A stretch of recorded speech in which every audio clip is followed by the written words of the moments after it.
Muito bem-vindos aí a mais um tradicionalismo Crypto Teasers. Hoje a gente demorou por quê? Porque o Casta botou a IA para traduzir o texto do Vitalik. Então, o rolê é o seguinte: o que a gente fez, o que a gente vai fazer nesse Crypto Teasers de hoje para a galera que está nos acompanhando? Basicamente, a gente pegou o texto do Vitalik, o último texto dele, que ele falou os 3 motivos que eles acham que pode matar a Ethereum. Então, se você investe em Ethereum, e eu acredito que todo mundo aqui está no chat muito provavelmente tem alguma alocação no ativo, esses são os 3 motivos que podem fazer seu investimento ir a zero.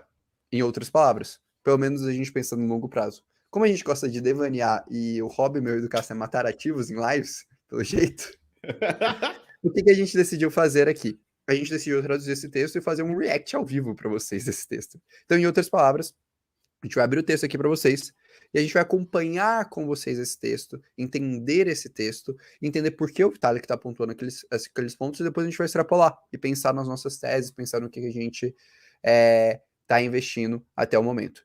Então, só antes de começar, dar uma boa noite aí para todo mundo que está aqui. Eu vi que uma galera que veio ali dos grupos de WhatsApp, inclusive me confirma se vocês estão recebendo bonitinho as informações, mas eu vi aqui o Leopoldo falando, né? Boa noite, mano. Boa noite, mano. Falou que guardou as crianças, agora está à disposição para acompanhar. Boa. Observer of Life também mandando salve aqui. O Rafael Cruz falando que está curioso pelo vídeo. O pessoal falando aqui que está ansioso para ver o que a gente tem para falar aqui. Olá. Agora o pessoal brincando que está compreendendo Olá, agora um pouco mais. espanhol. Temos lá em espanhol. Galera mandando um oi aí, deixa eu adivinhar Mev. A galera falando Mev aqui. Ó, Jaque falando que vai ter vinho. Boa, boa, bora, bora. Galera brigando que a gente atrasou, realmente a gente atrasou. Descumpriu o padrão casta de obrigatoriedade. Peço desculpas, pessoal. Boa Padrão noite, bora casta. Orlando, esmagar o like. Priscila falando já chegou no like. Pô, bom demais, bom demais. A galera já mandando mensagem pra caramba aqui. Vão mandando aí as dúvidas também. Eu já tô selecionando algumas, vi que a gente perguntou sobre token Uni e tudo mais, que a gente puxa no bate-bola, no nosso selecionar bate-bola. Mas e aí, cara, quer compartilhar aí o texto? Tô vendo que a galera tá chegando agora, já tem quase 100 pessoas aqui no nosso simultâneo. Deixar a galera chega mais, compartilhem aí para quem quer acompanhar. Como eu sempre brinco, a gente é péssimo youtuber, então não vamos lembrar de falar mais nada disso nas próximas horas, então é mais com vocês, com a nossa comunidade, que sempre tá aqui apoiando a gente. Mas e aí, Caça, o que você nos reservou? Pô, cara, maravilha aí. Boa noite, Orlandão. Boa noite, comunidades. Prazerzão, mais uma sexta-feira para devanear e filosofar. Não são teses que nossas, né, cara? Hoje a gente vai fazer uma parada diferente. A gente vai reagir às teses de ninguém mais, ninguém menos que Vivi, cara. Vivi. Vivi, fundador da Ethereum, traçou, né, coisas que ele acha que podem ameaçar a Ethereum.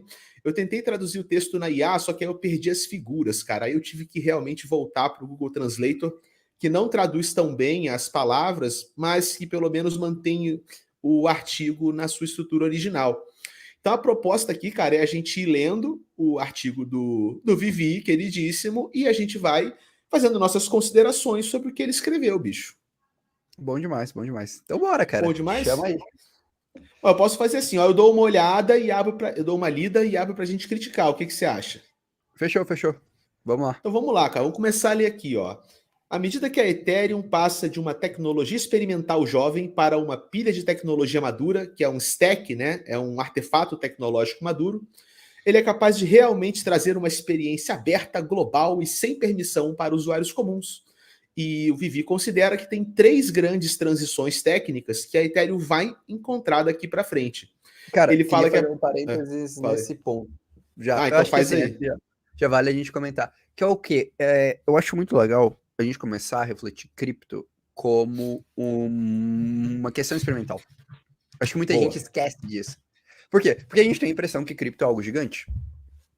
Temos 1 trilhão de dólares de valor de mercado. Chegamos a ter um mercado de 3 trilhões de dólares. Isso é muito, isso é muito. Você pega, sei lá, o tamanho da bolsa brasileira, você percebe que, cara, cripto hoje é maior que a bolsa, dependendo do momento, dependendo do time, dependendo do que você está considerando.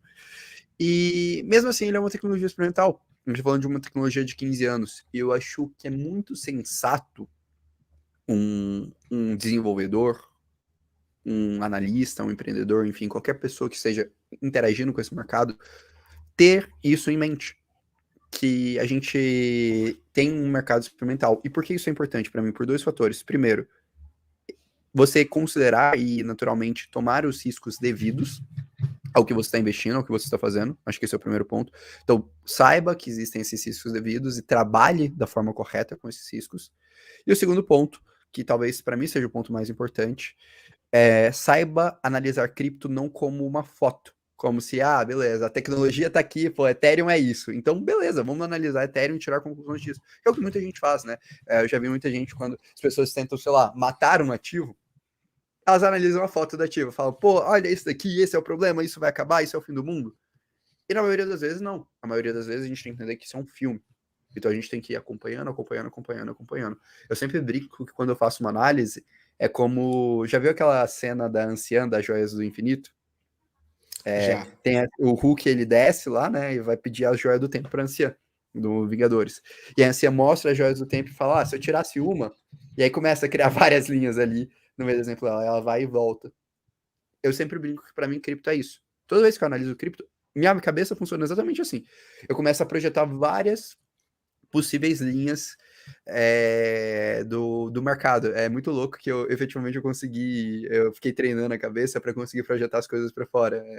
Eu fui assistir uns vídeos sobre como fazer isso, que às vezes me ajudava a pensar. Aí eu deito assim na cama, fico olhando e fico projetando. E é assim que normalmente eu tomo decisões, como eu tomo análises em cima de criptativos. Então, acho que esse primeiro ponto, apesar de, pô, Orlando, você parou na primeira mas eu acho que é um parágrafo muito importante, cara. Só pra gente, como analista, treinar nossa mente dessa forma. Pensem sempre, cripto, cara, são projeções. Então, eu dou esse exemplo porque, por exemplo, a Polygon lançou o Polygon 2.0. Todo mundo virava pra falar, pô, o token da Polygon é horrível, porque no token não é estruturado, blá, blá, blá, blá. Cara, eles acabaram de virar e falar, vamos revolucionar o nosso tokenomics, vamos revolucionar a nossa estrutura, e muito provavelmente algumas das teses que a gente fez essa tese, né? Fizemos. Na segunda-feira, há 2 segundas-feiras atrás, a gente fez um Crypto Vision, e a nossa tese de Polygon era, eles vão ter que mudar. Uma semana depois... Não é o suficiente, Não é o suficiente. E aí uma semana depois veio um anúncio do time. Então percebam que é natural mudar. Enfim, era só essa edição que eu queria fazer. E só legal que você falou, porque não é só ver como um vídeo e saber que o vídeo continua se desenrolando. Porque às vezes um anúncio, cara, que o cara tira da cartola, muda tudo. Aí você decreta a morte do token hoje, cara, amanhã o token tira um coelho, o projeto tira um coelho da cartola e muda tudo, né? Então acho que é um bom jeito da gente começar a discussão aqui, cara. Vamos então bater aqui as 3 transições que o Vivi está enxergando para a Ethereum, tá? Primeiro, é a mais clara, né? Toda a escalabilidade da Ethereum agora é baseada em rollups, então a Ethereum vai crescer não se tornando uma blockchain barata, vai crescer se tornando uma blockchain de outras blockchains. A tese de segurança da carteira, que é as carteiras de account abstraction, né? As carteiras que são contratos inteligentes, ou seja, carteiras mais sofisticadas, nós vamos começar a migrar das carteiras normais para essas carteiras. E também essa parte que ele fala da transição da privacidade, que é uma coisa que ele não falava tanto assim, ou a gente não dá tanta atenção, mas que ele colocou. Que é garantir que as transferências de fundos que preservam a privacidade estejam disponíveis, ou seja, podermos fazer transações com privacidade. E garantir que todos os dispositivos que estão sendo desenvolvidos, ou seja, toda a cadeia de funcionalidades da blockchain, preserve a privacidade. Então, desde sua conexão de internet IP, a hora que você assina a transação, a maneira como você explora as transações na Etherscan, nos blocos, na manipulação da sua carteira, a gente conseguir trazer privacidade fim a fim para os usuários de cripto. Eu nunca tinha visto o Vitalik colocar essa ênfase toda, né, numa privacidade tão ampla. Aí ele desenhou aqui um triângulozinho, né, de transição. Que não é um trilema, né? É uma obrigação. Ele deu flerte com o trilema. Particularmente eu odeio assim, o conceito de trilema. Eu acho ele muito frágil versus o que a gente fez. Assim. Eu acho que ele é uma cabeça de arquitetura de blockchain que a gente tinha talvez há 5 anos atrás. Quanto mais a gente expande sistemas modulares, a gente possibilita a fragmentação de blockchain, menos eu acredito que pensar e analisar cripto apenas através de descentralização, segurança e escalabilidade seja uma forma válida. Talvez eu acho que também vai para o grau de maturidade do mercado. Acho que o trilema de uma tecnologia, ela evolui à medida que o mercado amadurece e os pontos centrais do que a gente vai olhar. Então, para mim, como analista, como investidor, também tem esse ponto que eu acho super válido, super interessante. Eu concordo, cara. O trilema, ele é muito focado em como você ter muitas transações por segundo sem quebrar outras premissas. Mas existe muito mais coisa envolvida, né? Existe o market fit, né? Que é uma palavra que você gosta, né? A adaptação daquela tecnologia às demandas da sociedade, do que a gente quer fazer com a tecnologia. Existem mil e uma questões que não estão contempladas no trilema da escalabilidade, mas talvez seja normal porque a gente começou muito focado em infra, né? Acho que enquanto a gente começa a resolver a infra, ou mesmo que temporariamente, a gente vai começar a tentar expandir nossa visão para ver, tá, e aí, depois que você dá um jeitinho no trilema, o que vem depois? O que diferencia uma rede da outra, né? Boa. Mas vamos lá. Aqui, ó, vamos lá. Sem o primeiro, que é a dimensionamento de segunda camada, o Ethereum falha porque as transações custam vários dólares, né? Ou de 3 a 100 dólares. E os produtos voltados para o mercado de massa, inevitavelmente, vão esquecer a cadeia e vão para soluções alternativas, ou centralizadas, ou semi-centralizadas, ou concorrentes, que ele não colocou aqui. Sem o segundo, que é a parte das carteiras inteligentes, não dá porque a Ethereum vai falhar, porque os usuários vão ficar desconfortáveis. É muito ruim hoje a experiência de manipular uma carteira e muito arriscada. É muito mais fácil usar uma Binance, usar uma exchange. E o terceiro, que é a questão da privacidade, o Ethereum falha porque ter todas as transações, POAPs, etc., disponíveis publicamente para qualquer um ver é um sacrifício da privacidade muito alto para alguns usuários, para muitos usuários, na verdade. E aí eles podem se mover para soluções centralizadas que pelo menos ocultam seus dados. Vamos fechar aqui, a gente comenta, né? Essas três transições são cruciais pelas razões acima, mas também são desafiadoras devido à intensa coordenação que é necessária para resolver esses problemas. Não são apenas recursos de protocolo que tem que melhorar. Em alguns casos, a maneira como nós interagimos com a Ethereum, foi o que a gente acabou de falar, também tem que mudar fundamentalmente, exigindo mudanças profundas em nível de aplicativo e em nível de carteira. Bem o que a gente falou de ir além do trilema. Mas o que você acha, cara, desses 3 pontos que ele levantou aqui? Cara, vamos lá. Eu acho que o primeiro ponto, escalabilidade, é o ponto óbvio. Acho que todo mundo no mercado fala sobre escalabilidade como necessidade. Quando eu penso em blockchain, igual eu falei, a gente sempre vai correr por escalabilidade. A escalabilidade vai ser um problema existente, sabe? Inerente à nossa existência. Igual armazenamento de memória é um problema e processamento de computação são dois problemas inerentes à nossa existência na computação. Tipo assim, se eu for falar hoje com um cara de computação, ele vai falar, cara, eu adoraria ter mais memória, adoraria ter mais processamento. Eu tenho 100% de certeza disso. Sim. Por quê? Nunca é o suficiente. Porque nunca vai ser o suficiente. Então, acho que, assim, eu acho que é uma discussão válida e eu acho que é uma discussão válida em gaps, entendeu? Acho que a gente dá saltos de gaps de escalabilidade. Então, se o IP4844 e o Dankshardens derem certo para Ethereum, a gente vai dar um salto. A gente vai sair de 15 transações por segundo para 100 mil transações por segundo. E aí a gente vai dar um no salto ecossistema, né? No ecossistema. Mas aí a gente dá um salto de custo e a gente amplia de forma significativa a possibilidade de aplicações. Então, tipo assim, se isso der certo, é um game changer. A gente mudou a chavinha. Sim. Talvez a gente viabilizou em termos de infra a gente ter uma solução mainstream. Essa é a minha Só que perspectiva isso, hoje. eu concordo, só que isso tem que vir junto com um amadurecimento das Layer 2 também. E, tipo, a Ethereum vai permitir que você crie uma Optimism 20 vezes mais barata, uma ZK-Sync 30 vezes mais barata, só que essas segundas camadas ainda são meio problemáticas, né, cara? Lembra aí a Arbitrum, que travou porque o cara esqueceu de colocar dinheiro na blockchain para pagar o gas da Ethereum, cara? Que doideira. Você traumatizou com essa daí, né? Mas é que eu achei muito bizarro, cara. Um cara tem que ir lá reabastecer o gas da Layer 2 inteira na mão, mano. Assim, isso não é a versão definitiva, cara. Isso tem que melhorar pra caceta ainda. Cara, acho justo, entendo bem o que você tá falando. O que eu penso sobre isso, cara, é que eu acho que é um processo de amadurecimento, sabe? Acho que a gente tá pavimentando a primeira ideia de escalabilidade em blockchain. E acho que a gente tem muito capital financeiro para isso, assim.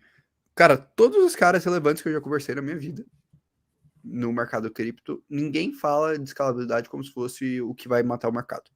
Todo Concordo. mundo sempre fala, cara, tem dinheiro suficiente pra gente resolver esse problema.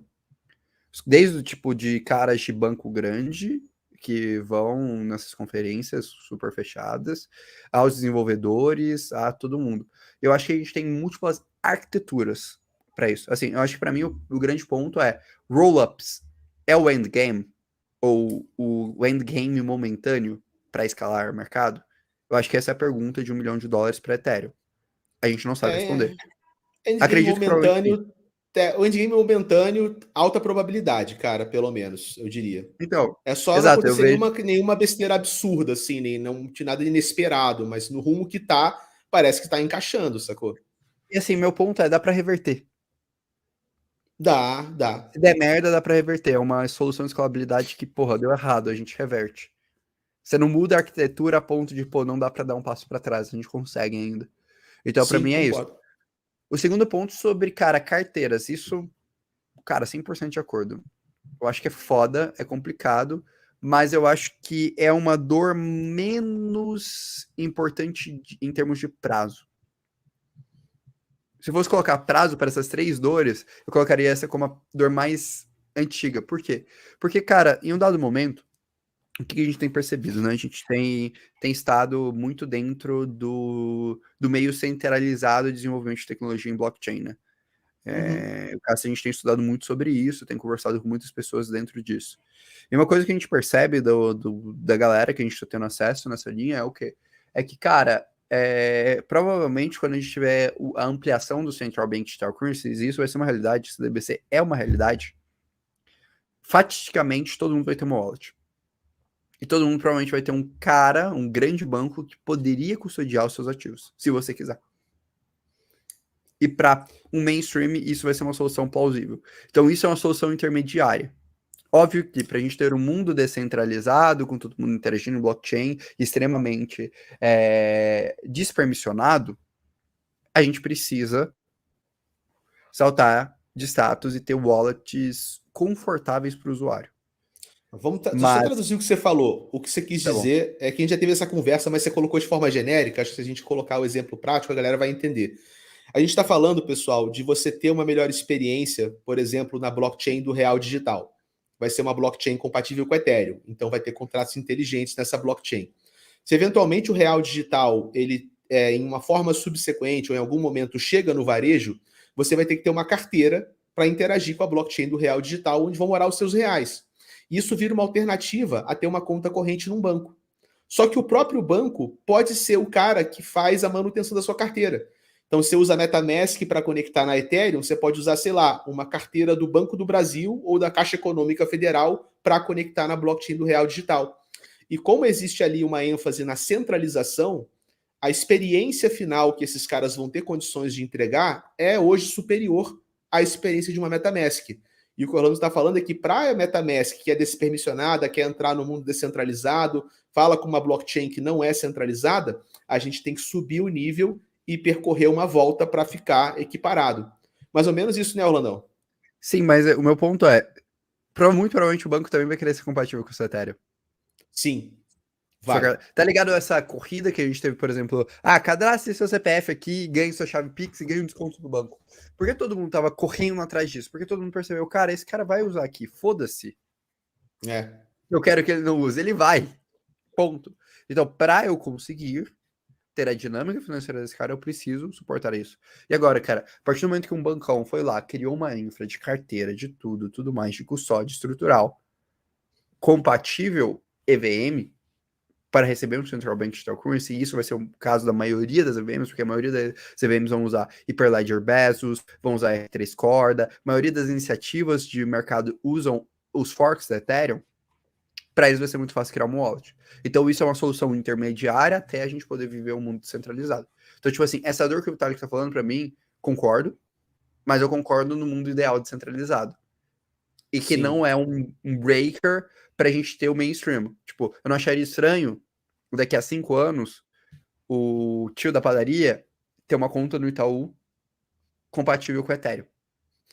E aí ele tem a carteira de E a Ethereum. maquininha suportar uma transação nativa. Isso. E aí eles vão operar É. ali dentro dos saldos do banco, o banco depois vai submeter um registro, quase como se o banco fosse um roll-up interno dentro da operação de Ethereum, submeter um registro e vai continuar a vida que segue. É, E aí ele vai ter um concordo. modelo privado, que ele vai ter o real lá dele, ele vai fazer uma ponte, uma bridge para um ecossistema descentralizado, tipo a blockchain do Ethereum, e você vai ter um token sintético do real digital ali dentro daquele ponto, porque, cara, faz muito sentido eu ter essa estrutura para interagir, ter meu NFT e fazer meus leilões, e tipo, eu não quero ficar só dentro do ecossistema privado, porque aí ele fica com restrição geográfica, restrição estrutural. Uma outra coisa que esses caras falam muito, né, com essa implantação de CBDCs é você facilitar transações internacionais, né? Hoje a gente depende do SWIFT, que é aquele sistema que, pô, não é um sistema rápido o suficiente. Então você poderia ter várias CBDCs e elas se plugam com protocolos criptonativos para você fazer. Inclusive, Singapura está fazendo uma experiência com Nova York nesse sentido, nesse momento. Uma estrutura criptonativa privada, óbvio, né? Mas para fazer transações internacionais. Vamos lá, cara. Terceiro ponto, privacidade, cara. Eu gosto desse conceito. O que tu acha? Cara, eu acho fundamental. Porque, tipo assim, tá chegando num ponto que tá complicado. Os É. exploradores de dados, eles estão tão potentes, mas tão potentes, mas tão potentes, que, cara, é ruim você compartilhar o seu endereço. Pois é, cara. Você abre Eu, por, muito da sua. eu, Eu não eu, por gosto dessa exemplo, ideia. eu, Orlando, sendo uma figura pública que fala sobre cripto, eu jamais compartilharia meu endereço principal. Jamais. Concordo. Né? Porque eu não quero que ninguém saiba o quanto que eu tenho de dinheiro em cripto. Nem por uma questão de, tipo, eu não tô desconfortável. Não, é uma questão de segurança, cara. Qual que é a segurança que eu vou ter, sendo que o cara sabe que eu tenho tanto de dinheiro ali em cripto? Que seja 10 É. mil reais, que seja 1 milhão. Não, e mais que Mas, isso, pô, pessoas podem fazer airdrop de NFT na sua carteira para fazer propaganda delas mesmas e você não tem nenhum controle, por exemplo. mas também, Tem cara, pô, vários conflitos de interesse que rolam. sim, sim. Eu acho que é uma questão. E fora que, tipo assim, beleza, cara, o cara foi lá e vamos supor, eu sou um dono de um evento, cara, eu crio um pop-up. Aí você vai lá e escaneia o meu pop-up. Pô, cara, o cara acabou de capturar o lead da sua vida financeira. É, Tipo assim, a sua exatamente. carteira, ela não é tipo um e-mail, que beleza, cara. O máximo que o cara vai poder é te mandar um monte de spam. O cara sabe tudo da sua vida financeira, cara. Sabe? Se a Ele gente vai consegue acompanhar todo o evoluindo seu histórico de transações.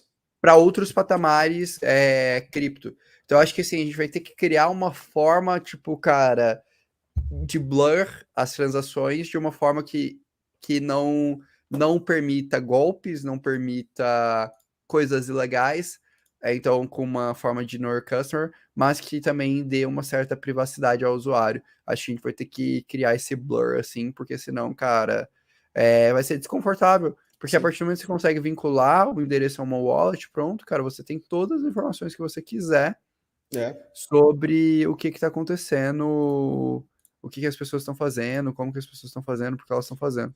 Isso vai ter que ser resolvido, inclusive, na própria Ethereum, né, cara? Sim, na Não é própria só, tela. vai ter que ter uma atualização séria para isso, né, cara? Mas olha só, cara, são 23 minutos e a gente ainda não conseguiu passar do começo do texto. Vamos lá, Vamos vai dar dando uma certinho. acelerada aqui. Vivi falando, as três transições, né, que a gente comentou, vão remodelar radicalmente a relação entre usuários e endereços, na linha do que a gente pescou agora, né? Uma coisa que a gente fala muito, né? Em um mundo de escalabilidade com segunda camada, os usuários estarão em várias segundas camadas, né? Você é um membro de uma DAO que está na Optimism, então você tem conta na Optimism. Está segurando um CDP, que é um sistema tipo MakerDAO, você faz uma posição de débito colateralizado, um empréstimo na ZK Sync, você vai ter conta na ZK Sync. Brincou no aplicativo da rede Kakarote, vai estar na conta Kakarote. Então, os dias de um usuário com apenas um único endereço terão acabado. Já acabaram e a gente fala isso desde o final de 2021, na real, né? Aqui, ó, são as diferentes redes, né? O cara tem Ethereum em vários lugares diferentes, né? Bom, as carteiras de contrato inteligente vão tornar isso ainda mais complexo, né? Tornando muito mais difícil você ter o mesmo endereço na camada 1 em várias camadas 2. Isso é uma coisa interessante, né, cara? Hoje a gente está acostumado a, pelo menos assim, a gente tem carteira em vários lugares, mas o endereço é o mesmo, né? E pelo que o Gil está falando, quando entrar as carteiras inteligentes, vai ser mais complicado do que isso. Não vai ser tão fácil assim traduzir a sua carteira de uma rede para outra. Ó, hoje Sim, a maioria sim. dos usuários usa uma conta de propriedade externa, que é o nome do tipo de carteira, cujo endereço é uma hash, né, um palavrão de letras e números, usada para verificar assinaturas. Então, camada 1, camada 2, várias camada 2, o seu hash, né, a sua sopa de letrinhas e números é a mesma. Isso vai mudar. Deixa para lá o Technicase e a gente avança, tá? Aqui. A privacidade exige que cada usuário tenha ainda mais endereços e pode alterar tipos de endereço com os quais estamos lidando. Se as propostas de endereços furtivos, né, que são privados, forem amplamente utilizadas, em vez de cada usuário ter apenas alguns endereços ou um endereço por segunda camada, os usuários podem ter um endereço por transação. Outros esquemas de privacidade, como o Tornado Cache, alteram a maneira como os ativos são armazenados. Fundos de muitos usuários podem estar armazenados no mesmo contrato inteligente e, portanto, no mesmo endereço. Então, um usuário deixa de ser um endereço. A gente vai perder essa relação. Aquele endereço é de uma carteira que é de uma pessoa. Isso vai ser, na verdade, uma coisa por baixo e vai ter uma mistureba no meio do caminho, uma camada de privacidade que você não sabe necessariamente se os fundos de uma carteira é de uma pessoa ou de várias pessoas, nem o quanto é de quem. Eu nunca tinha parado de pensar desse jeito, cara. Você já tinha se ligado nesse rolê? Cara, assim, pra mim o que ele tá descrevendo é um banco descentralizado. Mas é assim, o Tornado Cash já faz uma coisa como essa, mixers já fazem coisas como essas, e a própria proposta original do Satoshi e dos bitcoiners muito raiz é que para você ter privacidade real no Bitcoin, você teria que criar uma carteira para cada transação e controlar isso manualmente. Eu acho que a gente só vai ver o seguinte, essa trabalheira toda, ela vai ser automatizada e você vai se beneficiar dessa trabalheira sem se preocupar com ela, entendeu? Cara, beleza, mas eu não sei se o caminho é criar uma carteira para cada transação. O que eu vivi que tá propondo, cara. E de forma automática, né? Não de forma manual. A Sim, sim, carteira inteligente vai fazer isso para você, sacou? eu acho que você poderia estressar o sistema em algum patamar. Talvez quando tivesse bilhões de pessoas usando, né? Imagina que doideira, cara. Então, mas agora a ideia de você ter contratos inteligentes, por exemplo, eu não acharia bizarro, tipo, você ter um contrato inteligente de depósito de fundos associado às carteiras e o seu depósito de carteira associado àquele contrato inteligente com capacidade de movimentação de fundo. O que seria um banco em contrato inteligente? É. Para mim, uma arquitetura assim faz mais sentido.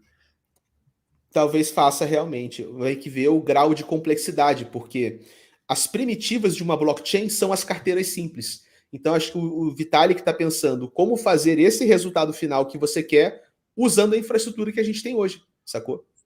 Não, sim, sim, sim. Eu acho que, assim, eu acho que é um caminho razoável. Mas eu acho que a gente vai fazer isso via contrato inteligente. Eu imagino tendo vários polos de armazenamento de fundos com transições. E contratos inteligentes privados sabem quais fundos são de quem. E a gente não É, consegue investigar. ou a gente tem uma estrutura que a gente tem uma noção, um norte do que é o que e vai se destravando nesse pool. Eu imagino um É, caminho assim. Para mim é um caminho que fazem, igual eu falei, cara, eu brinquei, é um banco descentralizado. Talvez até o próprio sistema bancário vai se tornar assim. possivelmente seria um roadmap para a implementação de um sistema bancário onde você tem privacidade e tem confiança, né? Porque a questão é, um sistema bancário, essencialmente, ele é essa definição que a gente está colocando agora. Só que ele é uma definição automatizada por um player.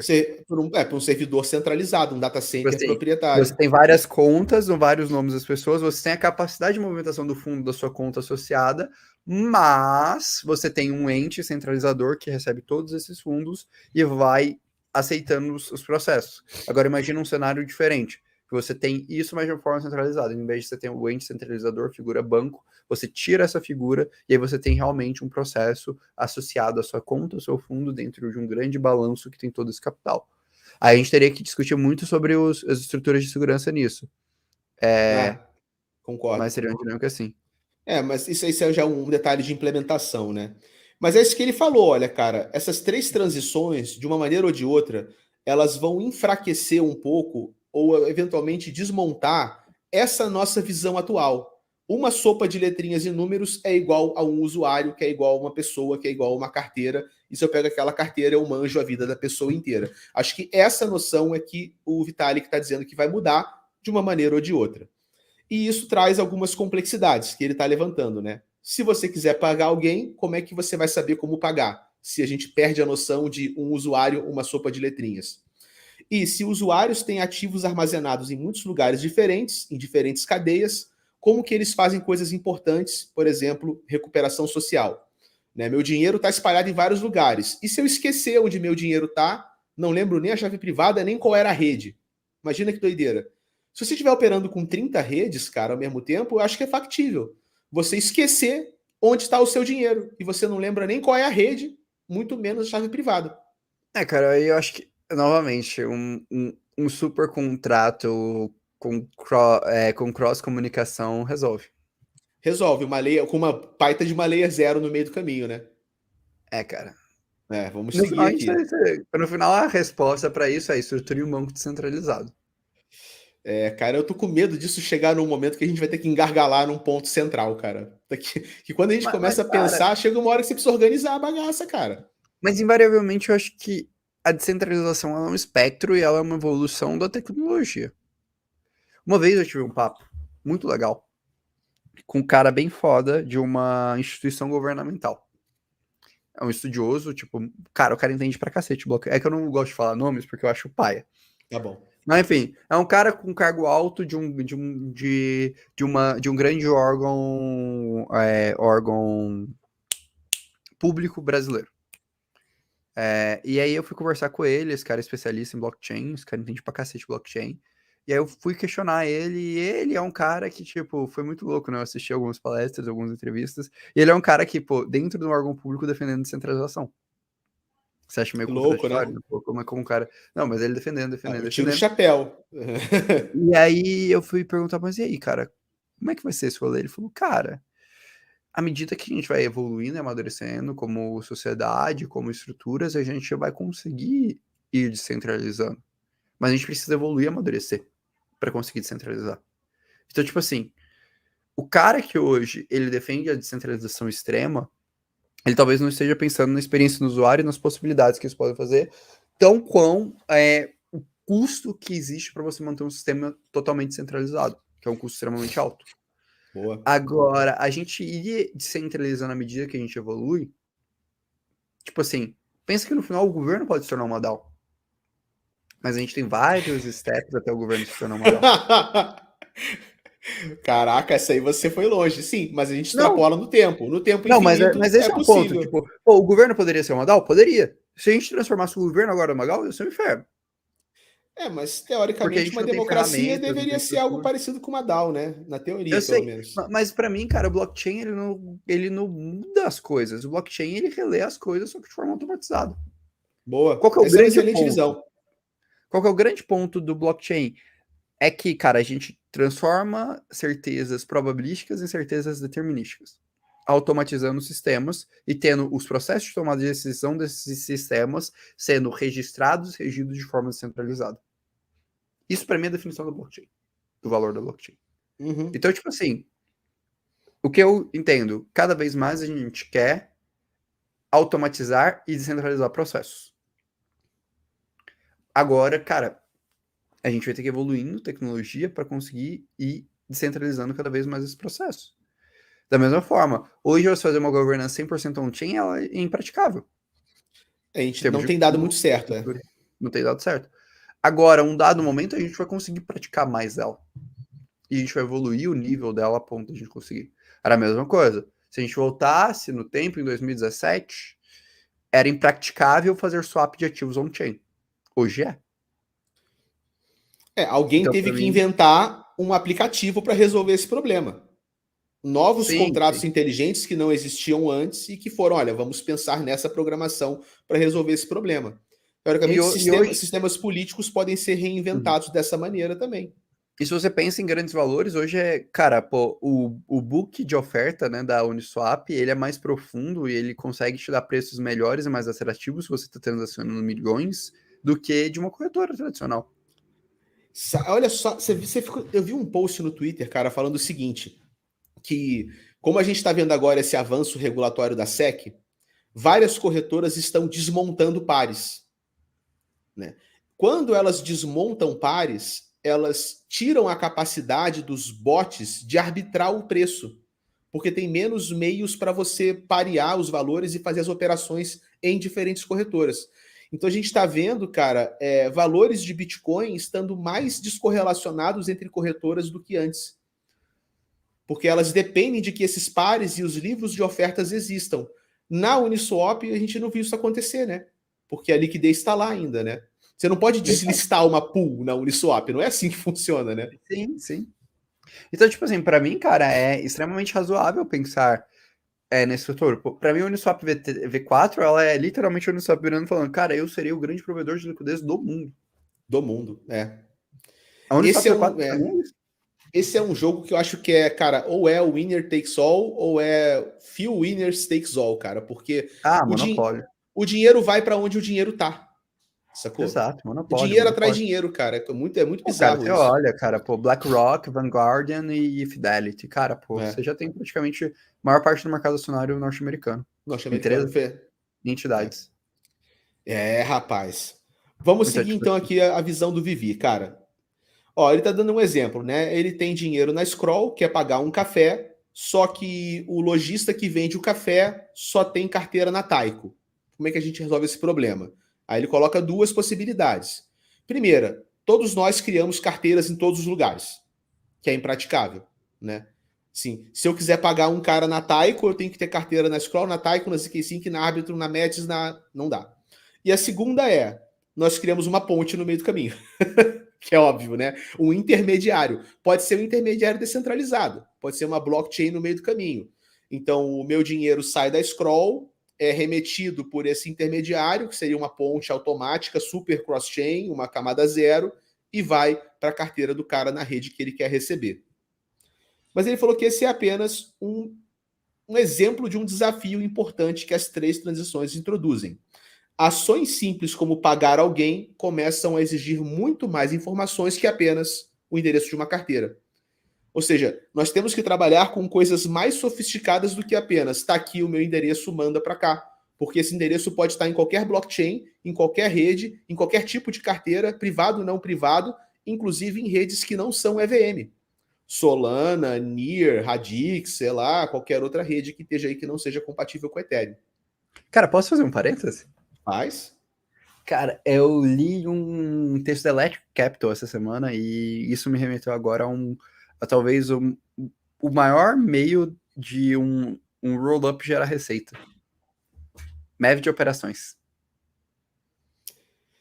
MEV de operações na própria Layer 2? Ela faz MEV dela mesma? Antes de mandar para o registro. Isso faz sentido, porque normalmente a operação de uma segunda camada não é descentralizada. A própria Sim. segunda camada é o seu próprio validador, é o seu próprio formador de blocos. Então, Só que eles não podem descentralizar para isso. ou Eles têm que eles podem cobrar uma licença, uma estrutura, um FII em cima de MEV.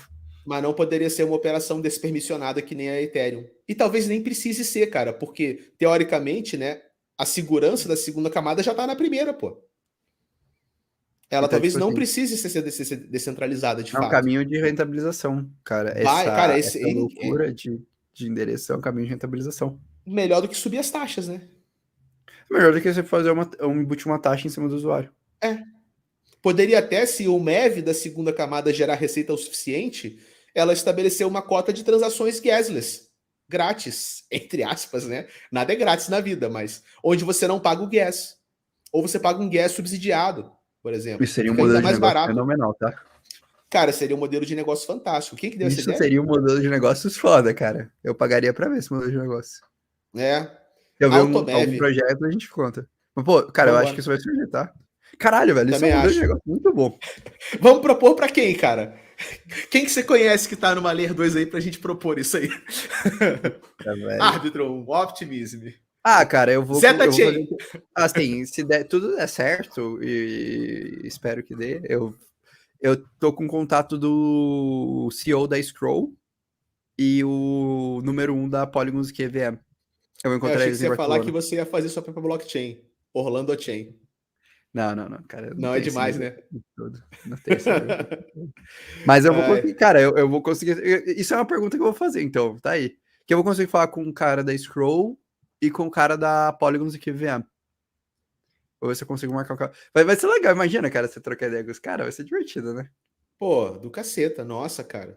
Seleciona umas perguntas. Eu não sei se o pessoal do YouTube tá sabendo. Galera, quem sabe aí que eu vou pra Barcelona? Só no chat, só pra eu saber. Só um Só pesquisa de spoiler. campo. Só pesquisa de campo. Quem sabe aí que eu vou pra Barcelona? Ó, vamos tentar passar para as críticas do Vitalik, porque acho que o que ele tá explicando a gente já explicou, cara. Sim, sim. Vou tentar achar a parte que ele vai entrar nas críticas aqui, cara. Recuperação de chaves, vamos lá. A maneira padrão de implementar mudanças importantes e recuperação social em um mundo de muitos endereços é simplesmente fazer com que os usuários executem o procedimento de recuperação em cada endereço separadamente. Nossa, isso pode ser feito com um clique. A carteira pode incluir um software para executar o procedimento de recuperação em todos os endereços do usuário ao mesmo tempo. No entanto, mesmo essa simplificação de UX, a recuperação ingênua de vários endereços tem 3 problemas. Então, o que ele está falando? Você tem vários endereços em várias carteiras e você perdeu algumas. Você nem lembra quais são. Então você teria que ter tipo uma super carteira ou um super contrato que você, por exemplo, escaneia sua íris, sei lá, faz alguma coisa assim, ou você bota a sua digital, sei lá, e você recupera tudo que é seu instantaneamente. E aí ele vai falar que a que... gente discutiu, né? A nossa devaneio inicial sendo essa parte Foi, do texto. foi, só que ele falou que tem problemas, né? Primeiro, custo de gas. Isso pode ser caro, né? Essa eu acho que pode ser resolvida com escalabilidade, mas vamos continuar. É. Endereços contrafactuais.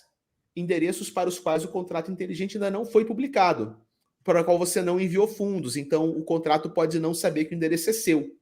Ok. Mas isso é bem técnico. E privacidade. Se um usuário tiver intencionalmente muitos endereços para evitar vinculá-los uns aos outros, ele certamente não vai juntar todos os endereços numa super carteira inteligente. Justo. Cara, é um jogo de gato e rato, né? Você descentraliza, aí você quer centralizar, só que aí você quer descentralizar de novo. Parece que a gente fica num vai uma e prova volta, zero de cara. identidade vinculada, né? Fragmentada. Aí você junta. Bom, ele falou que tem uma solução, tá? Uma arquitetura que separa a lógica da verificação do acervo dos seus ativos. Então você tem aqui a carteira geral do Bob, que tem todos os endereços do Bob, e tem regras para mudança na chave pública, que é a chave de recuperação social. Pô, tô ficando feliz, cara. Meus chutes estão dando certo. Eu não tinha lido o texto, não. Não, mas a gente tá extrapolando direitinho, cara, a visão do Vitalik, A cara. gente tá acertando umas visões do Vitalik. Que isso, cara? A gente pensa igual o Vitalik. Tira onda agora, vai. Não. Não. Ó, como é A que gente, no máximo, lê muita coisa relacionada e a gente consegue dar um chutes bons. No máximo. pode ser? No máximo. Mas a gente chutou não, né? A gente deduziu que o sharding da Ethereum na versão de 2021 não ia dar certo e a gente acertou. Não, cara, a gente chutou algumas coisas legais. A gente chutou algumas coisas legais. A gente chutou a atualização da Polygon uma semana antes dela sair. Sim. A gente chutou o crash de Luna, né? A gente chutou o Crash de Luna, a gente chutou o Crash de FTX e as repercussões impactando o ecossistema. Bom, tá bom. Somos bons chutadores. Bons chutadores, a gente tem um bom histórico de chutes. Vamos lá. Então, como é que a gente poderia contornar? Acesso da Layer 1 com somente leitura dentro da Layer 2. Então, é possível modificar uma segunda camada para dar a ela uma maneira de ler diretamente o estado de uma Layer 1. Se o contrato estiver na Layer 1, isso significa que os contratos da Layer 2 podem acessar o Key Store de graça. O que acontece, cara? Hoje, existe um custo de interação entre primeira e segunda camada. Ele está falando de dar um acesso somente leitura para que as segundas camadas possam ler as primeiras camadas lá dentro sem pagar nada para que você possa fazer essa recuperação de forma mais fácil. Então, tipo, se você usa a Ethereum como o centralizador da sua recuperação. E aí a Ethereum pode recuperar sua conta na Optimism, na Arbitrum, na Scroll, na Aztec e várias outras redes. Ramificações de Merkle. Nossa senhora, como é que eu vou ler e explicar isso aqui, cara? Eu tenho fé no seu potencial, Castro. Que eu não saberia. Cara... eu não vou conseguir explicar isso, cara. Vamos dizer o seguinte, o Vitalik está só considerando alternativas tecnológicas. Eu não vou conseguir explicar isso de forma didática agora, nem por um caramba, sem voltar para explicar o que é uma árvore Merkle. Não vai dar, cara. É isso. Mas vamos lá. Mas ele está pensando no seguinte, ó, qual é a solução que tem menos trabalho e menos custo para o usuário? É as segundas camadas poderem ler a primeira camada e a primeira camada ser um ponto de recuperação. É a que tem menos trabalho de modificação e a que tem menos custo para o usuário. O único problema é que isso começa a centralizar mais responsabilidade na primeira camada. E a primeira Mas aí ele camada é o quê? Ela vai virar um super hub de tudo que é seguro, né? Faz ele vira sentido. um super cartório. Mas assim, Super eu acho que. cartório, exatamente. Mas o ZK, ele coloca o ZK Snark, é igual eu falei, cara. Eu acho que é uma solução intermediária. 5, 10 anos, para depois a gente expandir para Snark. Talvez fazer um upgrade, Razoavelmente. né? Começa com a leitura direta na Layer 1 e migra para provas de ZK, né? No meio do caminho. Nem tão custoso, nem tanta infraestrutura. Parece um bom trade-off, né? Passar desse para esse. Um próximo pulo de estrutura. Legal. Vamos passar aqui. Aqui ele está mandando tecnicalidades. Muita infraestrutura secundária tem que ser atualizada. Vamos ver essas considerações dele. Usar o ENS é caro. Vamos fazer críticas ao sistema de nomes da Ethereum, né? Hoje, em junho de 23, não é tão ruim, a taxa de transação caiu, mas ainda é comparável à taxa de domínio da ANS. Registrar o endereço custou cerca de $30, dos quais $11 foram taxa de transação. Mas se tiver um mercado de alta, cara, pode ser muito pior. Né? Felizmente, a equipe da ANS intensificou no L2 e está levando a ANS para Layer 2. Isso é interessante, cara. O padrão ERC 3668, conhecido como padrão CCIP, você sabia desse padrão? Nunca tinha olhado para ele, não, cara. Junto com o NCIP10, fornece uma maneira de ter subdomínios ENS em qualquer Layer 2 automaticamente verificável. O padrão CCIP requer a configuração de um contrato inteligente que descreva um método para verificar as provas de dados na segunda camada e um domínio. Precisa ser colocado sob o controle de tal contrato. Uma vez cara, isso é subdomínios, cara. Você registra um nome na primeira camada e vários nomes na segunda que ficam presos no nome da primeira. Isso então, é o caminho, cara, pra gente fazer aquele sistema, o bancão de subdomínios. É um bancão. Porque se você vai fazer isso com carteiras, você tem que fazer com nomes. Uhum. O cara tem que ter nome. De nomes e aqui. Cara, um caminho que eu acho razoável. Vou viajar. Vá lá, viaja. Cara, o usuário cria o seu subdomínio. Você cria uma prova de identidade, uma prova de verificação em cima daquele domínio, num domínio NS, por exemplo. Esse domínio gera subdomínios em múltiplas camadas, vinculados ao primeiro domínio, que você tem a informação, e esses subdomínios são utilizados como sementes para você derivar carteiras ou estruturas para recebimento de transações anônimo. Tecla SAP. Você tem um nome principal na primeira camada e subnomes nas segundas camadas que te ajudam a identificar as suas subcarteiras nas segundas camadas, né? E aí você usa o seu nome como um gerador semi-aleatório de locais para fazer suas transações. Então, por exemplo, você poderia ter... O gráfico é muito técnico, tá, pessoal? Mas vamos traduzir o gráfico. Ethereum, primeira camada, e aqui a segunda camada. Então, podia ser, por exemplo, Ethereum, e aqui podia ser ZK-Sync. Você tem um nome na primeira camada, my segunda camada.eth. E esse contrato tem uma... Como é que eu vou dizer? Um gatilho que prende a informação dele numa informação derivada na segunda camada, que é, por exemplo, bob.mais-segunda-camada.ethereum. É mais ou menos, cara, olha só, eu vou tentar explicar. Quando você pensa em sistemas de nomes da internet, por exemplo, google.com, amazon.com, sei lá, yahoo.com. O .com estaria na primeira camada. O yahoo.com você faz na segunda. O google.com você faz na segunda.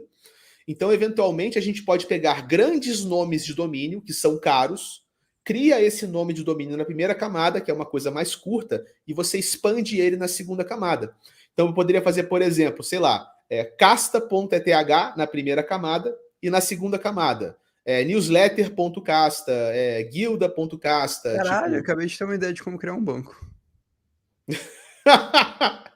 Com Não, nomes sério, de domínio?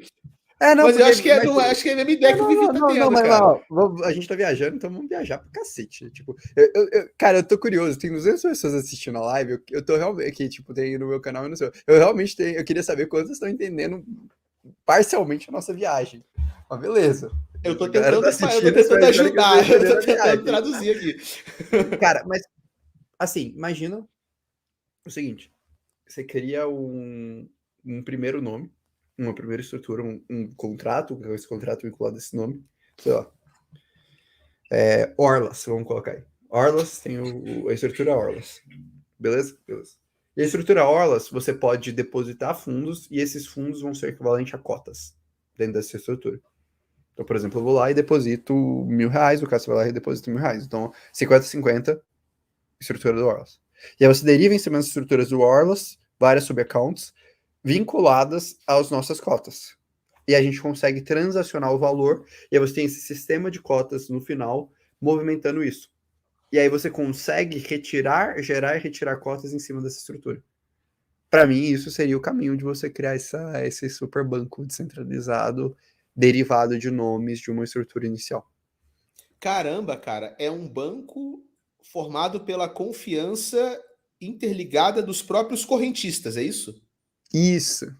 Caraca, é difícil traduzir você, cara, mas acho que eu entendi o que você quis dizer. Só que aí a blockchain a gente não.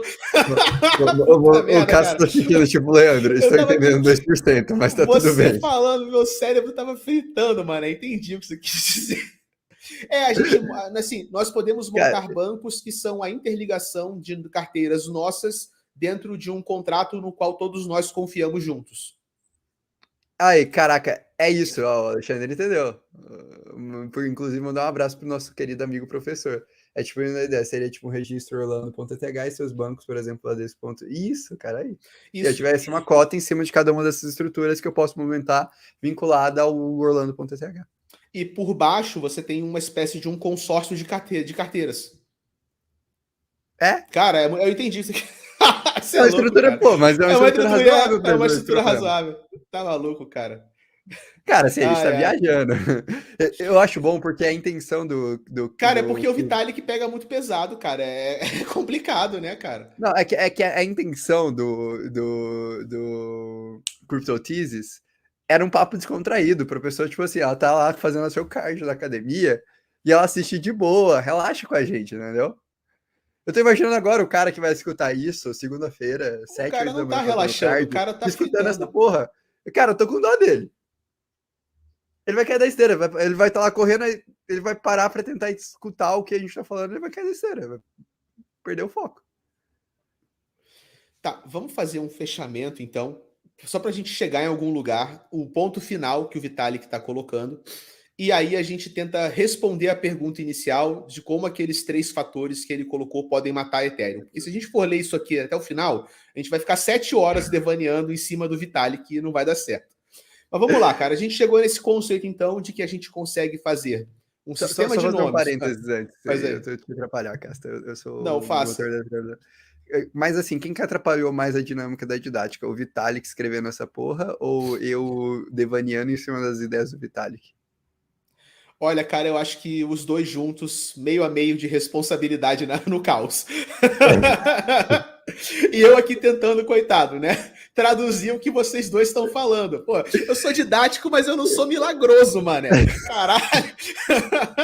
Você é louco, cara. Vamos fazer um fechamento aqui, cara. Olha só. O Vitalik vai fazer uma crítica final e a gente extrapola essa crítica para falar dos 3 pontos que podem matar a Ethereum. Um dos pontos é que a gente está falando de mudar o conceito. Você não vai ser mais uma coleção de letras e números. Você não vai ser mais o seu endereço que hoje você olha na sua MetaMask. Você vai ser uma coisa que está escondida e dissolvida em várias carteiras diferentes. E quem vai saber o que é seu nessa sopa de fundos e tokens é um contrato inteligente privado. Então vai ser muito mais difícil você rastrear uma pessoa on-chain e a gente vai conseguir oferecer garantias de privacidade para os usuários finais. Isso foi um resumo sintético de tudo que o Vitalik falou até agora. Quando a gente coloca o nome junto, aí o problema ganha uma outra complexidade. Porque hoje o que acontece? Você pega lá, Orlas.eth. Isso aponta para a sua sopa de letrinhas e números, que é a sua chave da sua MetaMask. Isso vai ter que mudar. Então, provavelmente, cara, o que o Vitalik está falando é que o sistema de nomes da Ethereum vai ter que virar tipo um KYC.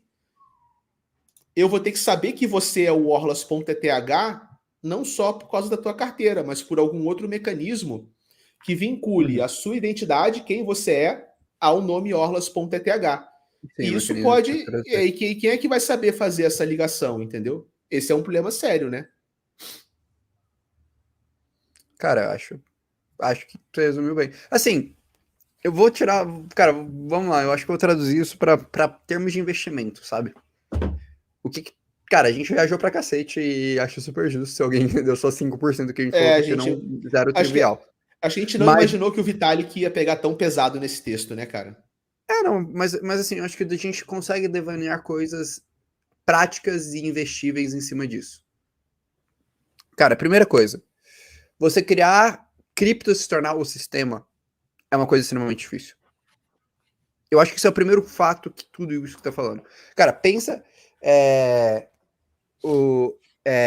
que se a gente tivesse viajado pra cacete aqui, em tudo que a gente falou, qual é a conclusão geral? Cara, é muito difícil eu pensar em um sistema que realmente as pessoas possam transferir toda a sua grana, toda a sua riqueza para ele. Em blockchain, sendo dos moldes que eles são hoje. Então imagina o cara que ele defende que a blockchain é a resposta para o sistema futuro do sistema financeiro. E só existirá contas em wallets. Esse cara, se ele está defendendo isso dentro de um protocolo que não está evoluindo, ele está ficando doido. Mesmo o protocolo que está evoluindo. Não só. Eu falo isso de modo geral, cara. Qualquer protocolo que a gente pensar hoje, se o protocolo ele precisa que ele se torne um sistema para ele existir ou para ele fazer sentido, é loucura. Cripto, tipo, o que para mim, esse texto me traduz isso, cara. Cripto, primeiro, ele é uma coisa paralela, ele vai fazer parte de um sistema para depois ele, eventualmente, mas daqui a muito tempo de desenvolvimento tecnológico, talvez a gente vá falando 10, 20, 30, 50 anos, ele poder ter infraestrutura suficiente para se tornar um sistema. Mas a gente ainda está muito longe em termos práticos e estruturais para que isso aconteça. Cara, entendi. Talvez a gente esteja tão longe, mas tão longe da gente poder blockchainizar o mundo inteiro de forma descentralizada, que a gente vai ter que topar alguma coisa no meio do caminho. E alguma coisa meio centralizada, meio descentralizada. Se a gente pretende que esse mercado se torne mainstream nos próximos 5, 10 anos. Para mim, esse é o primeiro ponto. Então, tipo assim, cara, eu acho que tome cuidado ao trabalhar demais na ideia de que o mundo inteiro vai ser cripto. E eu acho que qualquer sistema que ele se prender a isso, ele pode morrer. Se alguém pode tirar alguma lição de todo esse devaneio altamente técnico pra caceta, é que, cara, realmente é muito mais complicado você resolver o sistema bancário mundial com cripto do que achar que todo mundo vai ter Bitcoin e vai ser feliz para sempre. É muito mais complicado. Olha o tamanho do buraco, entendeu? Não é só isso, entendeu? Eu acho que essa é uma boa lição. E não, realmente, essa para mim é a lição central. É a lição central da viagem. Se o cara não entendeu a parte técnica, pelo menos ele pode apreciar isso. É muito mais complicado do que parece você pegar blockchain e falar agora tudo vai ser blockchain, todos vão ser felizes e o mundo vai virar uma utopia. E aí, para mim, cara, em termos de tese de investimento, isso para mim reforça cada vez mais que as aplicações que flertam com o institucional, que é o cara que ele é qualificado para entender isso e depois traduzir isso para um sistema mais simplificado, talvez sejam as estruturas que vão vão crescer nessa primeira etapa de cripto. Então, quando eu penso sobre tudo isso que a gente está discutindo, o que eu entendo? Eu falo, cara, cripto primeiro era um modelo alternativo, cripto está se tornando uma infraestrutura alternativa, cripto se torna infraestrutura, para depois cripto se tornar tudo. Mas a gente ainda está no são etapas. A gente está no momento que cripto está se tornando infraestrutura alternativa, para depois ele se tornar infraestrutura. Então, para mim, cripto como infraestrutura e os dApps, as estruturas, tudo que a gente desenvolveu em contrato inteligente, como estrutura, como uma primitiva para você plugar em cima um sistema financeiro é muito mais razoável do que a gente pensar em cripto propriamente só como cripto como solução final. Então esse é o segundo ponto. Aí, para mim, por exemplo, um posicionamento como o Uniswap faz muito sentido. O que o Uniswap V4 faz, cara? Nossa, agora fudeu, que eu tô tirando as teclas do meu teclado, agora elas saem, aí fudeu minha ansiedade. Que isso, cara? Você tá... Não, ela sai, é só que viagem. Eu consigo trocar, porque agora eu fico brincando com elas ao longo da live, eu preciso... Agora você tem que lembrar de... Você não pode tirar mais de uma, né? Depois tem que colocar no lugar certo. Não, eu só tiro a que aperta pra ir pra cá. Ah, só tá, tiro entendi. sempre. A setinha da direita. Isso. Ufa, acertei. Né? Enfim. Mas qual que eu... mas então, tipo assim, pra mim igual, quando eu leio a Uniswap V4, o que eu penso? Cara, as estruturas de VUCA, as estruturas de tudo que eles estão propondo são modelos extremamente complexos para você complexar, você se tornar um LP algo extremamente eficiente, estruturado e programado. Então, para mim, essa é a segunda resposta. Pô, faz muito sentido o Uniswap se posicionar dessa maneira. Então, porque talvez seja a maneira mais razoável da gente implantar a usabilidade. Eu vou puxar em cima disso, cara. Eu concordo com o que você falou e é como se, digamos, o seguinte, a infraestrutura de cripto que a gente conhece hoje, tipo Ethereum, Bitcoin, Radix, pega que você mais ama no fundo do seu coração. Essa infraestrutura não vai dominar o mundo, provavelmente, talvez até no seu tempo de vida, digamos assim. Então, a gente vai ter uma coisa hibridizada, onde essas infraestruturas descentralizadas vão ser plugadas de alguma maneira com infraestruturas centralizadas, muito provavelmente na forma das CBDCs que os governos vão lançar. E aí, cara, quem é que vai conseguir tirar valor de toda essa infraestrutura híbrida? As aplicações. Então lembra que é uma coisa que a gente fala há um tempo, né, cara? Vai chegar uma hora que vai fazer mais sentido olhar para aplicações do que para protocolos de infraestrutura. Provavelmente a gente esteja começando a ter os primeiros lampejos desse momento de transição, sim, sacou? Mas para mim, mas quem são essas aplicações? São as aplicações primitivas, são as aplicações que elas fazem um caminho com outras empresas para derivar um resultado para o usuário final. Sim, como uma Uni, por exemplo. Exato. Porque para mim, você derivar primitivas de um sistema de funcionamento é muito mais fácil e simples do ponto de vista de automatização e provavelmente gere mais eficiência do que você tentar derivar aplicações finais. Cara, isso aí requer umas refletidas sobre carteira, portfólio e algumas premissas básicas de como a gente enxerga o mercado, né? Você fala como a gente está investindo? Não, como a maioria do mercado investe. Mas aí, cara, é assim que se ganha dinheiro. Com assimetria de informação. Com assimetria de informação. Então, o cara que ele tá lá achando que o maior problema do mundo é as pessoas aprenderem a baixar Bitcoin e usar uma Lightning, velho, beleza. Talvez não seja esse a grande assimetria de valor, né? Não é essa a grande assimetria, então você vai trabalhar em cima. Entendeu? Pra mim, acho que é isso. Isso é polêmico. Não, cara, isso não é polêmico, isso é dado de realidade. Isso é dado de realidade técnica.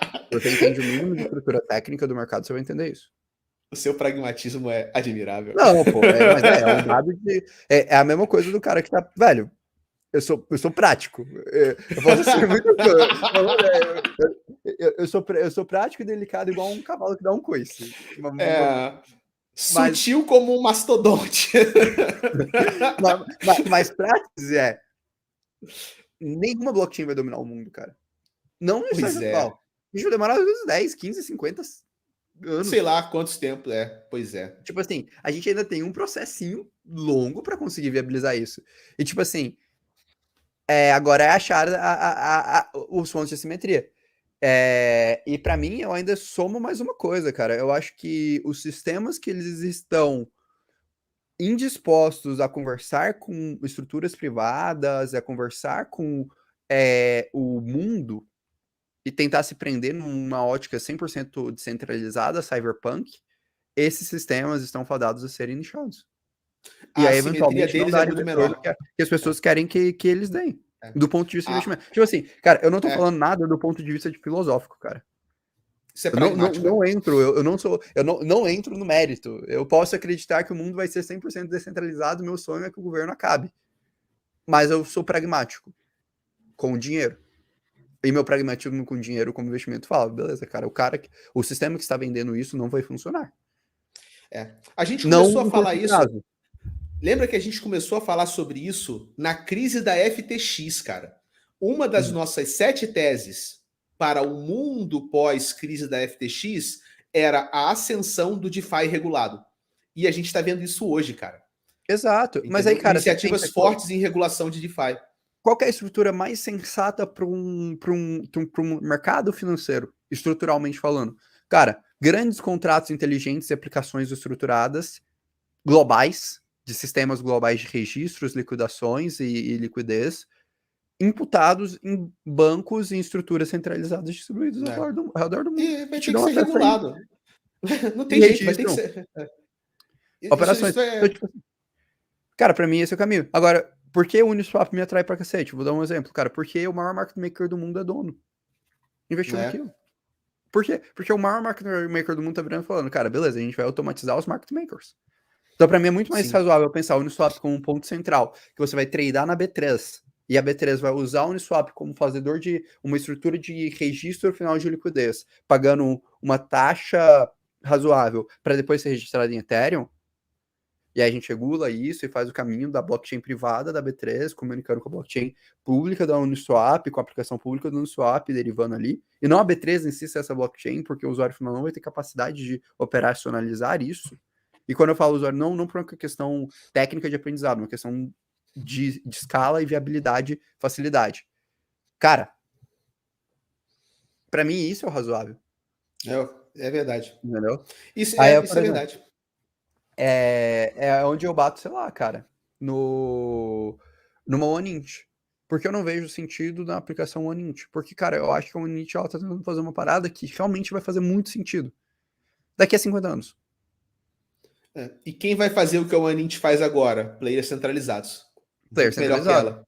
Muito melhor que ela. E depois a gente vai chegar no momento que a gente vai ter a OneInt.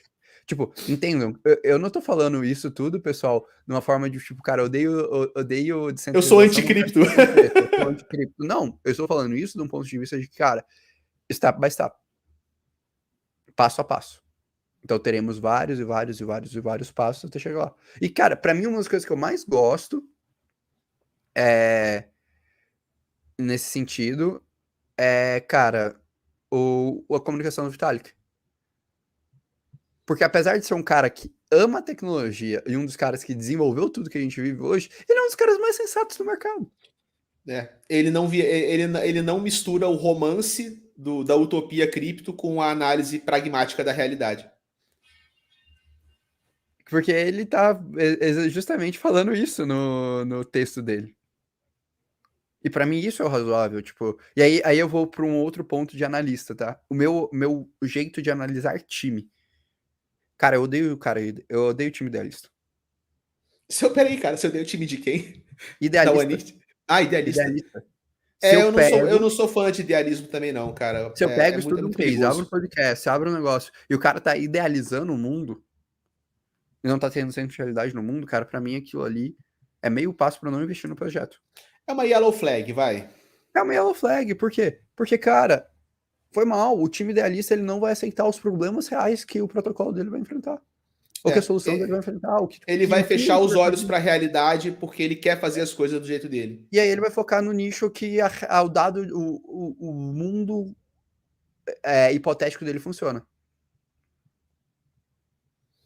Muito bem, cara. Eu acho que esse é um bom fechamento. Então, o que pode matar Ethereum? Idealismo em excesso. É isso? É isso?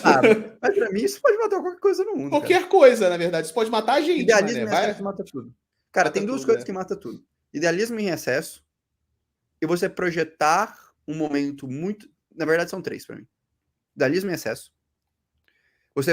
Você viver um momento muito bom e continuar projetando ele pra sempre como se ele fosse o dado de realidade. Você viver um momento muito ruim e continuar projetando ele pra sempre como se fosse o dado de realidade. Não, entendi. Na minha vida de 22 anos de empreendedor, quase 23, que faltam 11 dias para completar 23. Eu acho que é mentira, cara. Você não tem 20 anos. Como o cara falou, você, na verdade, é um ser de 200 anos que usa máscara de adolescente. Não, cara, eu tenho 22, cara. Essa não vai no call. Infelizmente, eu tenho 22 anos. Mas, não. Mas, cara, pra Deixa... mim, cara, de tudo que eu já vi de founder, de empresa e tudo mais, cara, as 3 coisas que eu mais vi matar a empresa, mais vi acabar com o investidor, mais vi. Cara, de verdade, acho que são as 3 coisas que eu mais vejo, tipo assim, excesso de idealismo, projeções otimistas demais por um curto, médio período que a pessoa não tá disposta a pensar que pode acontecer uma parada errada, e projeções pessimistas demais. Eu acho que são as 3 coisas que pra mim eu viro e falo, cara, isso aqui mata. Eu penso em alguns ativos que batem esse teu checklist da desgraça aí, cara. Eu sou um cara chato. Chato. Cara, beleza. Vamos lá, então, cara. Vai ter bate-bola hoje pra gente fechar? Ah, vamos lá, bate-bolazinha. Você Vamos lá? quer responder umas perguntas? A gente responde rápido umas perguntas e aí enquanto a galera manda. É só Pode que ser só excluindo esse puxar horário. essa aqui, ó, do Luiz, né? Essa parada que circulou bastante aqui no Brasil, né? Que é uma captura de tela de um artigo do Vitalik, onde ele fala sobre o Brasil no futuro, tendo um hard fork na nossa CBDC e rachando o Brasil em norte e sul. Isso não foi uma profecia, tá, Luiz? Isso foi só um ensaio teórico e ele usou o Brasil por acaso, mas foi só uma obra de ficção, né? Ele não colocou isso como uma previsão de que isso realmente ia acontecer. É que como ele citou o Brasil, hipoteticamente, a galera aqui pirou o cabeção, né? Achou que ele tava, tipo, profetizando, entendeu? Não é uma profecia, não, tá? É só um exercício teórico que ele fez. Tá, beleza. Cara, você quer. Então você quer mandar direto bate-bolas, não? Cara, eu acho que sim, cara, porque várias das perguntas que foram aparecendo, a gente foi meio que comentando durante nossos devaneios. Eu acho que a gente Fechou, podia então é isso. partir 45. partir para o bate-bola. Então é 10 isso, galera. Vamos mandando minutinhos. no chat, 45 minutos ou menos, aí a gente vai responder. 45 segundos ou menos a gente responde. Então Ah, vamos lá. eu Pessoal, quero mandem. mandar uma pra você. Eu quero me divertir. Não, Eu quero entretenimento. a gente não explicou direito a regra. Pessoal, mandem qualquer tipo de pergunta no chat que a gente vai empurrar a pergunta um para o outro e o outro tem que responder muito rápido. E pode ser pergunta sem ser cripto, sobre a vida. Podem querer dar umas cutucadas na gente também, que a gente vai aproveitar e cutucar um ao outro aqui. É Mas vamos isso. lá, cara. Cara, Minha vez. presente pra Você você. começou, né? Castor Orlando, invisto na Radix. Para mim, essa tecnologia será o futuro para 2025. O que vocês acham? Cara, lembra que a gente falou no começo que o trilema não é o suficiente? Digamos, tá? Para a gente não entrar em muita viagem na maionese, digamos que Radix resolva o trilema de forma melhor que a Ethereum com segundas camadas. Ela ainda tem que ter todo o desafio de atrair o dinheiro que está na Ethereum, o interesse institucional que está na Ethereum e fazer todo o caminho que a Ethereum fez para ela se tornar o padrão dominante. Então eu não acho que faça sentido pensar na Radix como uma matadora de Ethereum. Até porque Radix não usa programação genérica como a Ethereum, Radix usa programação funcional, que é muito boa para DeFi, por exemplo. Eu acho que é mais fácil Radix se vingar legal, se tornar uma rede nichada de alta frequência que vai coexistir com outras, tá? Vamos lá, cara. Cara, touro ou urso, cara, você tá tourista ou tá ursista com o momento atual de mercado? Cara, eu não tô nenhum dos. Eu nunca tô porra nenhuma, velho. Mas assim, eu, Orlando. Eu vou falar o que eu estou fazendo agora. Eu, eu parei de ficar noiado em tentar prever o ponto final do curto prazo. Concordo. Então, tipo assim, eu acho que a gente pode até ter mais queda, mas as minhas opções, elas resolvem esse problema pra mim. Elas melhoram meu preço médio e é nóis. Então, beleza. Cortei esse problema da minha lista. Vou gastar 2% do meu. Vou gastar, sei lá, 10% do meu portfólio em opções ao longo do ano e eu vou cortar esse problema da minha lista. Cortei esse problema, agora para mim é o ponto de flexão de cripto. Agora para mim é aquele momento de crise que todo mundo tem medo, que, cara, tudo que eu recebo na minha caixinha é tal ativo vai morrer por causa disso, tal ativo vai morrer por causa disso, tal ativo vai morrer por causa disso, tal ativo vai morrer por causa disso. O que eu faço nesses momentos? Compro. Então, para mim, é tipo, cara, agora parece que a expectativa do mercado é a pior possível. Como o É, preço é realidade menos expectativa, se a realidade for um pouquinho melhor do que a expectativa, a gente ganha dinheiro. Então agora eu estou comprando. Agora eu estou montando minha essa é carteira, boa, né, cara? pensando Preço é para 24, igual. 25. É, Essa frase pensando é para muito 24, boa. 25. Essa frase é muito boa. Preço é igual a realidade menos expectativa. Bem Eu não sei legal. se alguém falou, eu comecei a usar ela frequentemente. Eu não sei se eu li em Para algum mim parece lugar que saiu da ou se eu boca viajei do. demais. Tipo, o Alan Greenspan falou isso, sacou? Tipo, sei lá. Charlie Munger falou um negócio desse. Vai, segue aí, cara, sua vez. Tá, vamos lá. Tem um vídeo sobre programação funcional. Caralho. Olha lá, hein, cara. Porra, eu já sou um senhor de idade, cara. Aqui, gostei. O que seria um exemplo de uma aplicação híbrida? Cara, um exemplo de aplicação híbrida seria uma aplicação que interage ao mesmo tempo com redes despermissionadas e públicas e com redes privadas e fechadas. Né? Se a gente estabelece que a gente vai ter protocolos de interoperabilidade que plugam blockchains, o mesmo trabalho que eu tenho para plugar Avalanche com Moonbeam, com Ethereum, com Optimism, é o trabalho que eu vou ter para plugar a blockchain do Real Digital ou a blockchain privada da B3, caso ela negocie ações numa blockchain privada. Então, quando essa infraestrutura estiver interconectada e a gente tiver players centralizados coexistindo com players descentralizados, aplicações vão poder ficar por cima de todo esse universo e tirar valor de toda essa infraestrutura. Foi isso que eu quis dizer. A Aave e Uni podem se modificar para atuar dessa maneira, e é muito provável que Uni faça isso no futuro, de algum jeito ou de outro. Talvez não exatamente como nós falamos, mas de uma forma similar, que rime com essa nossa proposta teórica aqui. Vamos lá, cara. Cara, dia 21 vai dar bom? O que vai rolar no dia 21, hein, Orlando? Cara, dia 21 vai rolar o Blockchain Festival. Eu sei que eu vou fazer umas 15 palestras. Que eu deveria ter respondido pelo menos uns 3 grupos de WhatsApp que o Cássio me colocou, que eu deveria ter respondido as pessoas, eu não respondi. Então eu deixei de fazer isso no sábado e no domingo, quando as pessoas não vão ver a mensagem. E segunda-feira muita gente vai brigar comigo. Isso já é uma certeza. Tá, mas pelo nosso palco tu vai estar, né? Claro. Pô, a gente tem um palco, né? Brother, olha só, nós temos um palco, mané. Dia 21, tá? Você anota, das 10 às 18, você é o meu co-host no palco tecnofilosófico, pelo amor de Deus, mano. Faça uma previsão. Dado tudo que você me conhece de como eu lido com a vida, eventos, etc. Como você imagina que eu vou chegar no nosso palco na palestra final? Cara, você vai chegar virado de Red Bull, mas você vai chegar na hora. É isso, então vai dar certo. É isso. Eu te conheço, cara. Pô, tá achando que... A Kelly deu uma risada aqui agora, ela escutou essa parte. Era exatamente a mesma coisa de mim. Sua vez, vai lá, cara. Puxa aí. Aqui, eu gostei desse. Quais ativos batem na checklist da desgraça do Orlando? Cara, ativos que batem de frente são ativos que saem do checklist do Orlando, ok? Acho que é isso que é a pergunta. Quais ativos estão fora dessa visão de risco do Orlando? Ativos que têm a disposição de pivotear o seu próprio modelo de negócio para se adaptar à realidade como ela é. Vulgo Ethereum. Né? Ethereum e outros, tá? Por exemplo, o Matic que está fazendo isso, Chainlink. Lido, Polkadot, Near. Cosmos, né? Senão depois eu não vai falar que eu sou apaixonado por Ethereum, velho. Não, são ativos e times, tá? Que não ficam congelados na sua visão de mundo. Que param para analisar a realidade e pivoteiam quando necessário. Acho que é isso, né, cara? Cara, eu acho que... Mas eu acho que o que ele perguntou foi os ativos que estão no meu checklist. Dá um exemplo de cada que você falou. Eu vejo muitos ativos. Eu quero saber a justificativa, porque eu não falei nenhum ativo pra você. Você só assumiu que você já sabe. O que eu acho. Cara, olha só, eu acho que tá bom. Itens que entram no seu checklist da desgraça. Optimism, eu acho que entra. Talvez o Bitcoin Core, como ele é hoje mantido pelos 6 programadores guardiões da verdade, e não o Bitcoin com ordinais que tá... Ele tá chegando lá. Ele flerta, né? Ele flerta com o checklist, ele não entra. Chegar lá. Tá. O que mais? Cara, aqui não sei quais outros. A gente também não fala de tantos projetos que entram nesse checklist. A gente já tira eles da nossa conversa antes, né?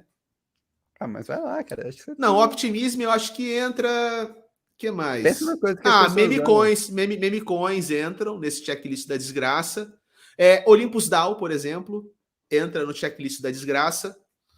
Aqueles protocolos do Tomb Finance, que o pessoal faz fork na Phantom, que você só fica gerando título de dívida em cima de título de dívida para fazer dinheiro em Ponzi Scheme, entra. Eu acho que coisas grandes, sei lá, para mim entra uma SushiSwap. Uma SushiSwap entra. Uma PancakeSwap, talvez? Com certeza. Eles inovam bastante, mas eles inovam em firula, né, cara? Loteria, é joguinho. Porém, hoje, sendo bem sincero, até uma GMX hoje ainda tá nesse meio. Mas a GMX faz real yield, cara. Vamos lá. Isso estourou nosso tempo. Próxima pergunta.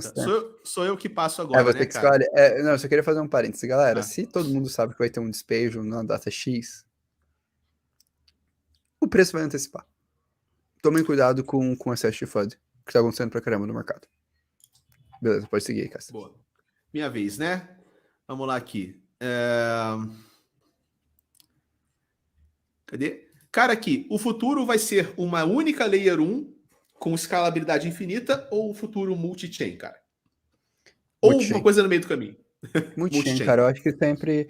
É que assim, pra mim, eu acho que a gente sempre vai ter uma arquitetura que ela vai funcionar até uma hora que ela não funciona. E aí você precisa ter alternativas a isso pra você não ter débitos técnicos. No dia que isso não acontecer, a gente vai parar de usar blockchain, a gente vai utilizar alguma outra coisa. Entendi. Então tá bom, cara, deu nosso tempo, eu só quero mostrar pro pessoal pra gente falar com mais calma sobre o nosso painel. Podemos? Claro, claro. Ó, aqui, vai rolar um side event no dia 21? Vai, pessoal. Nos dias 20 a 23... na tela? Eu vou te colocar na tela. Tá? Nos dias 20 a 23 de junho... Opa, desculpa, deixa eu colocar aqui o Blockchain Festival de São Paulo. Nos dias 20 a 23 de junho, pessoal, vai rolar o Blockchain Festival São Paulo, tá? Que é um evento bem legal, vai ser na USP.